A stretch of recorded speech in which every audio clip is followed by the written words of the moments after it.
this is kind of amazing. This is the first map of New York State that was done when they dug the Erie Canal. So Governor DeWitt Clinton and Amos Eden, who is the founder of Rensselaer Polytechnic Institute in 1824, he founded in 1824, they needed geologists to map the geology so they could dig the canal. So do you have a good cross-section? Yeah. Here's their first cross-section, so it's a little more complicated than that in real life, but my hat's off to them for figuring that out, because nobody had ever figured that out before.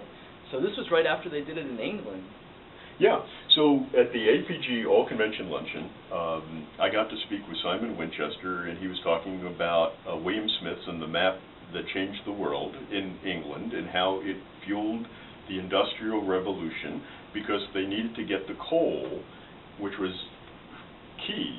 And so Simon lives in Massachusetts, and he said, come on up next time. So we're going to go to the RPI library. He was aware of the map. He was aware of Amos Eden's work, which followed about 5 years after England. And it was when you cut a canal like the Erie Canal, you were basically making a surface seismic line. So you're basically exposing the layers that allow you to do the mapping.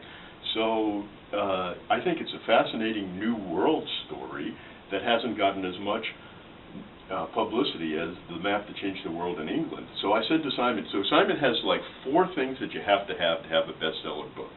You have to have a person who made a significant contribution. William Smith clearly had that. Amos Eden, same thing, founded a university. You have to have your ups and downs, trials and tribulations. So William Smith was in prison. Amos Eden went to prison too, so we're really excited to discover that. There is a book that... But he got out of prison. But he got out of prison. It was... So you have to have your ups and downs, you have to suffer. And then, this is one that I'm having a challenge with. Simon says you have to have gross bodily mutilation, or something kind of sordid, if you want it to be a New York Times bestseller. So I'm not sure what the story with Amos Eden is on that yet. But we do know he had 4 wives and 12 children, and, you know, I'm sure there's a story in there somewhere. So I said to Simon, I said, Simon, what is the 4th? I have to check. Okay. I don't remember. So a catch, probably the catchy. What's the catch? I said, Simon, how would anyone ever be interested in the Erie Canal from a geology standpoint? And he had it instantly.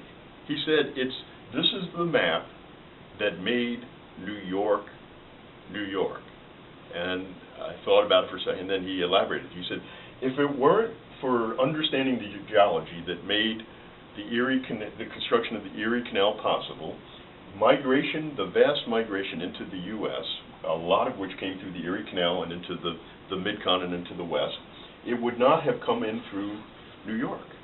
If this whole canal system hadn't been done, the major immigration points in the U.S. might have been Boston, or might have been somewhere to the south, or somewhere else. So this map, the geologists doing the work in the 1815, 1820 time frame made the canal possible, which made New York, New York.